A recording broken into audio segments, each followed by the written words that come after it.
Hey folks, Bill Gallagher here again for Daily D&T.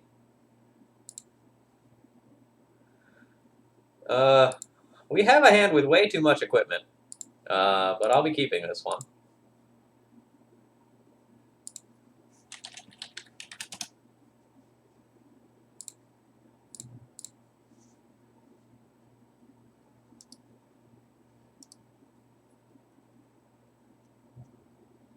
Ooh. Well, the good news is I'm playing against depths, and my deck is great against that. The bad news is my hand is absolute... Never mind, my hand's great.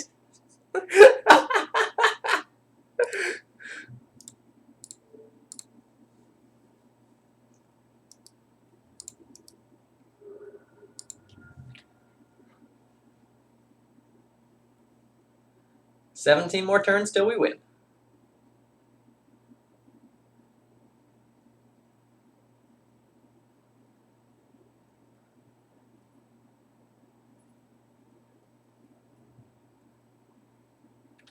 Tapped Sajiri Step. It's kind of a sad land. I really don't care about that land. Like, as much as I love wastelanding, that land isn't good. It doesn't produce green, it doesn't produce black. I think I'm just going to play out a wasteland, play a vial, and hit with Mom.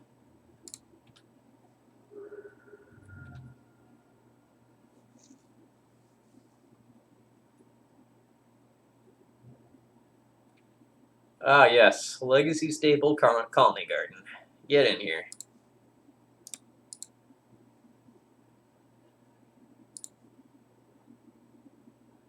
Nice. Nice.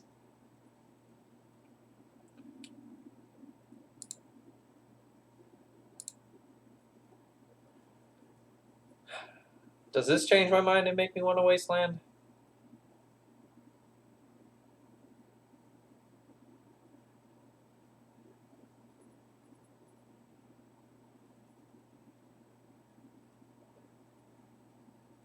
Nah, I think I just forced them to like try and beat Wasteland plus Caracas.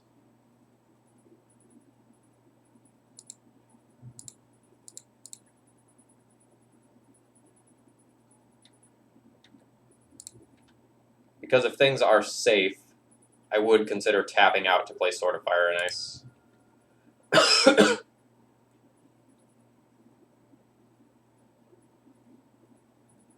There was some consideration to wastelanding the colony garden to make it so that like crop rotation for what's it called? Wasteland would be less of a thing.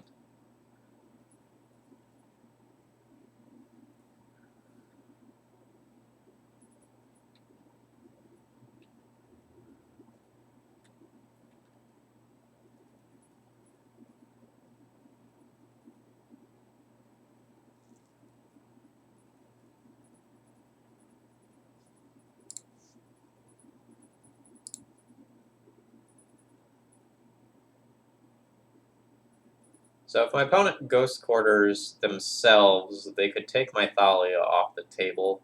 I don't think that that's something they would do in the face of my wasteland. So I am just going to attack with Thalia.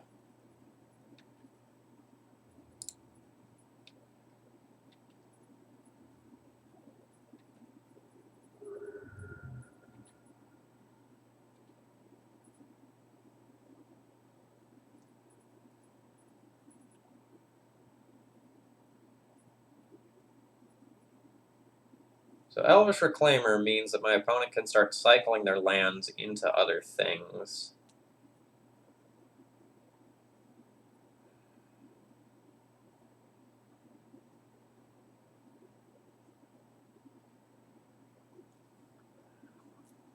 I don't know that I can afford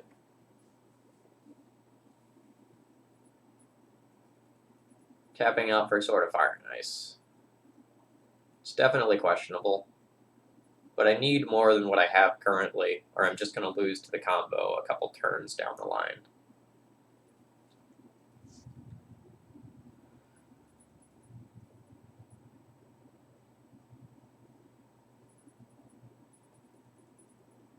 Alright, so can they produce a Merit Lodge with Elvish Reclaimer if I just tap out? So they go 2 mana, turn Colony Garden into, say, Urborg, play Dark Depths,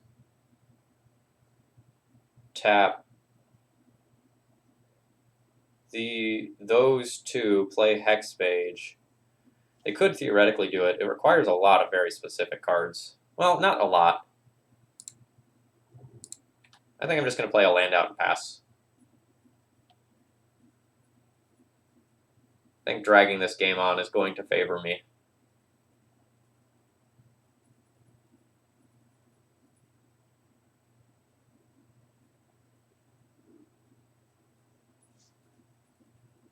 Ghost Quarter on Wasteland.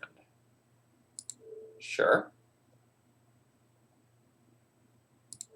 I will force it here. So now you Elvish Reclaimer that land away.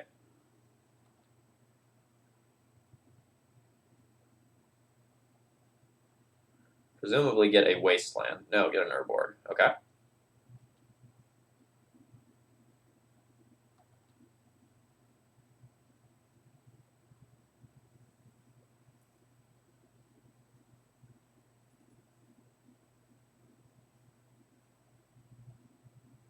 Now what?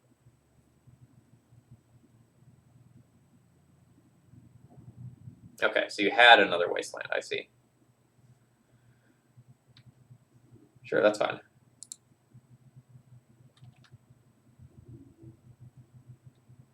So I'll be ticking this up.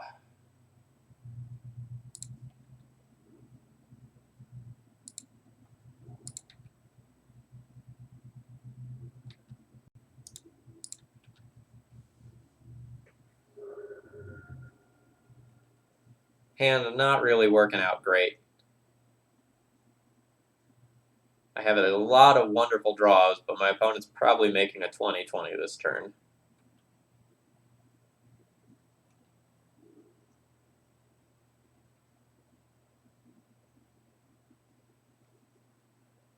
Okay, so they have Hogaak as well.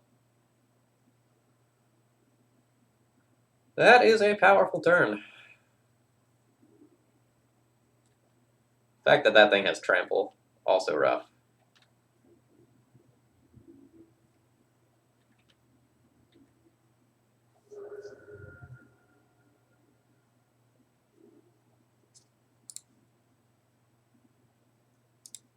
Always no to that.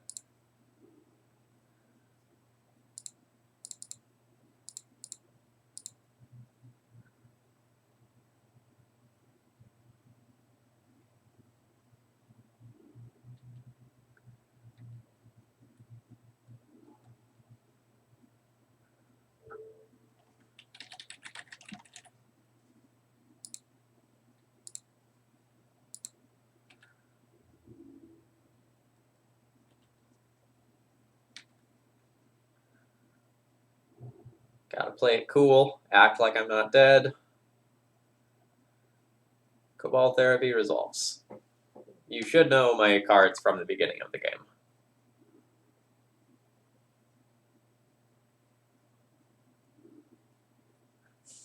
The jig is up. I am dead. Alright, so let's board. Needle's good. Surgical's okay. Rest in Peace is good. Needle is good. And can consider playing Council's Judgment, although they're sort of slow. The Stoneforge Mystic package, as we saw that game, is very much not good in this sort of matchup. So that entire thing is probably getting the axe as our starting point. Mom's good because with Tomic and Flicker Wisp it walls Merit Lodge. This is good. This is good. Good. Good. Good. Good. Medium. Medium. Medium. I might have too many ones where this is actually good.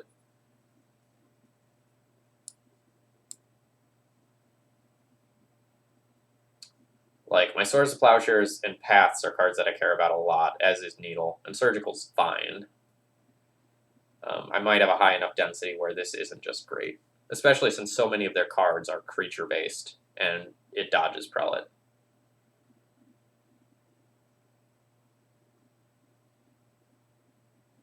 And then I kind of fall into this territory of, like, some of the cards that are here are of medium power level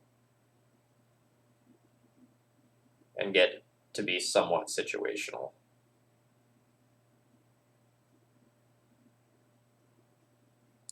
Let's cut the Hollowed Spirit Keeper. Especially since I'm bringing in Rest in Peace. Its power level goes down a decent amount.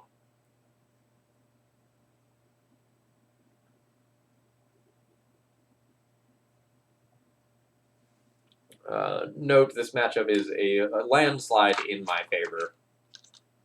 But our opening hand with 2 pieces of equipment didn't do us any favors.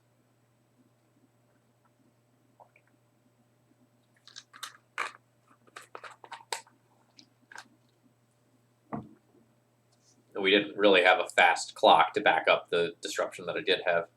Well, this would be insane with a single white source. Let's ship that back. This is going to be a keep.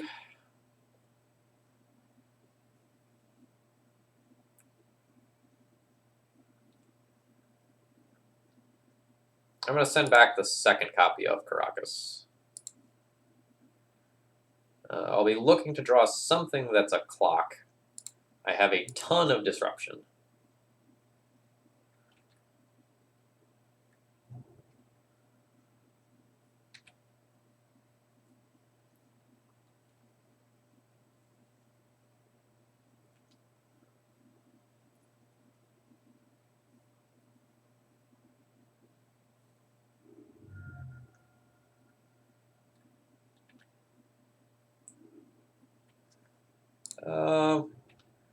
It's not a clock,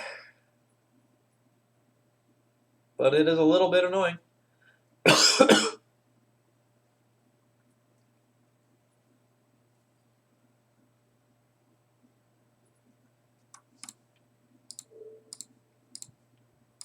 Looking to draw basically any creature or any strong disruption card. Like something that sits on the battlefield and is an annoyance. Cabal Therapy sucks, because that one takes my Surgical, and then whenever they play a creature, they'll take my Path. Yep.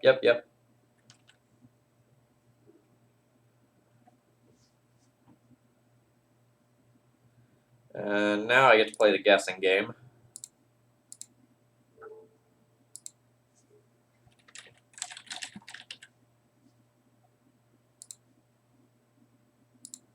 Let's name Hexmage.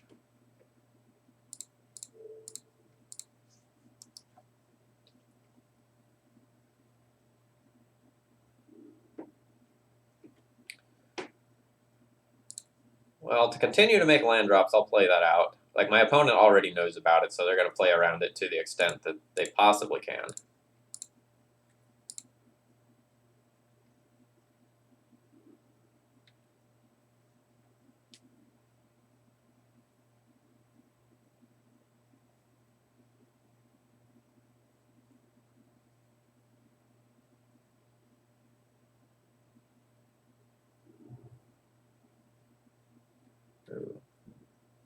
Just getting another mana source.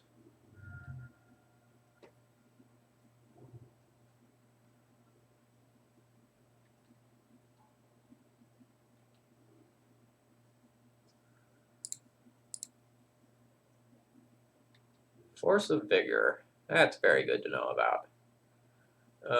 I don't think the Satyr Wayfinder is worth removing yet. Like, if I remove it, it'd be with Path to Exile. That doesn't seem great.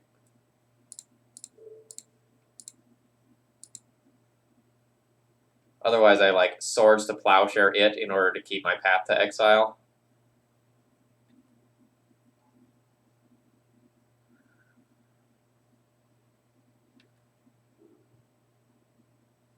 So now they'll probably sack the Stitcher's supplier to Cabal Therapy me.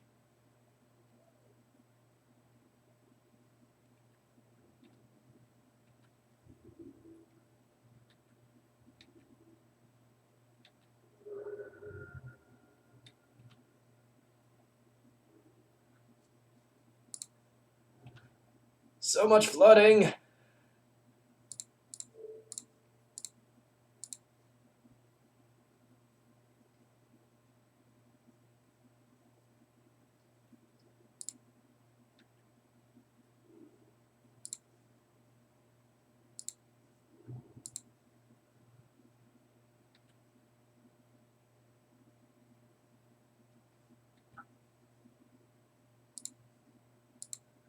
I'm not going to pull the trigger on removing either one of these. I want them to sack one of their creatures to therapy away my Path to Exile, and then still have Swords to Plowshares left over afterwards.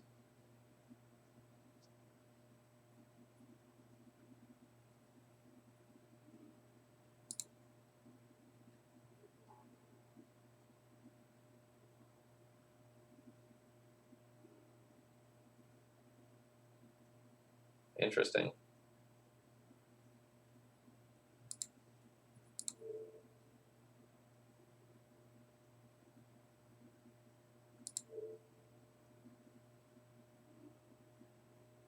So I'll send them away with a land here.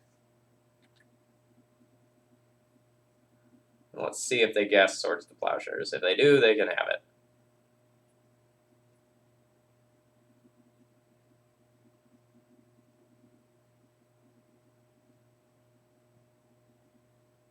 But I don't think it's worth using Swords to Plowshares on the Satyr Wayfinder.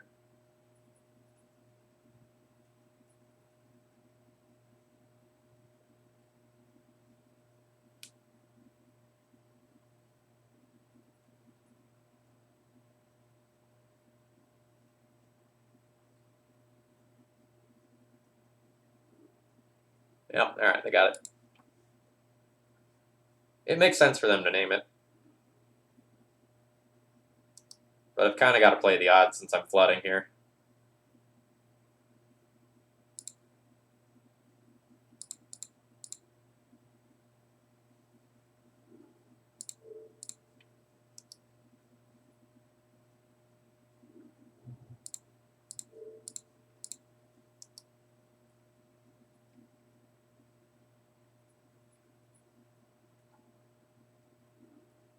So now they go and get the Hogaak, and they get a Dark Depths.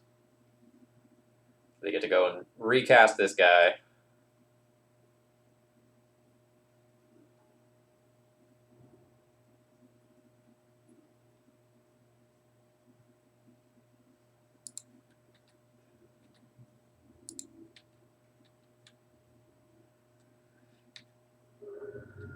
Alright, we get to see Yield, Death and Taxes, Trick of Days Past. So you Flicker Wisp your Flicker Wisp, so it comes back at the end step, and then you flicker out a permanent, so it's gone for your opponent's turn.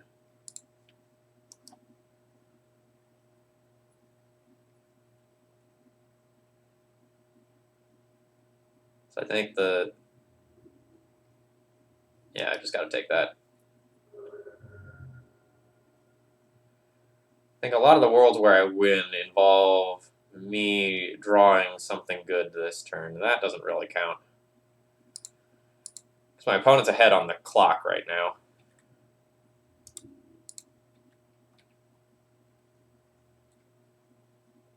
Oh, by a lot, apparently.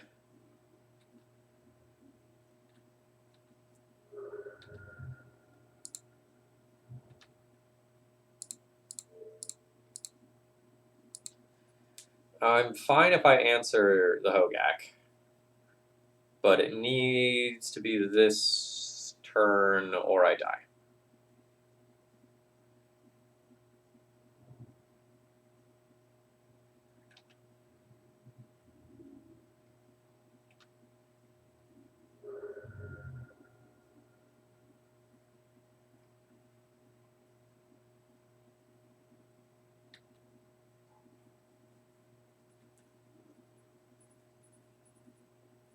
What do they put in their hand? They put an herb organ in their hand.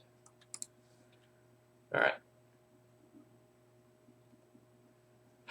So technically that answers it. But it gives my opponent so much life that I'll probably just get beaten to death by Satyr Wayfinders.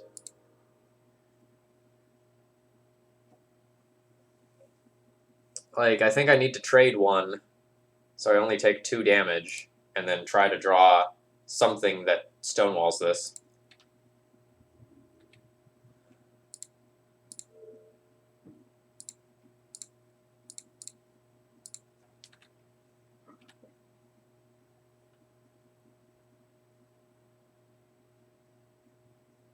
Feels very bad trading away a Wisp for a body that I don't care about.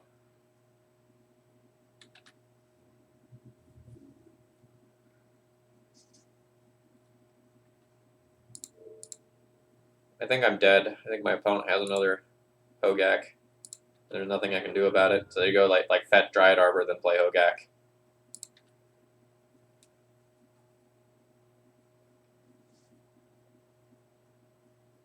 And I don't get an opportunity where I can go and wasteland the Dryad Arbor before they have priority.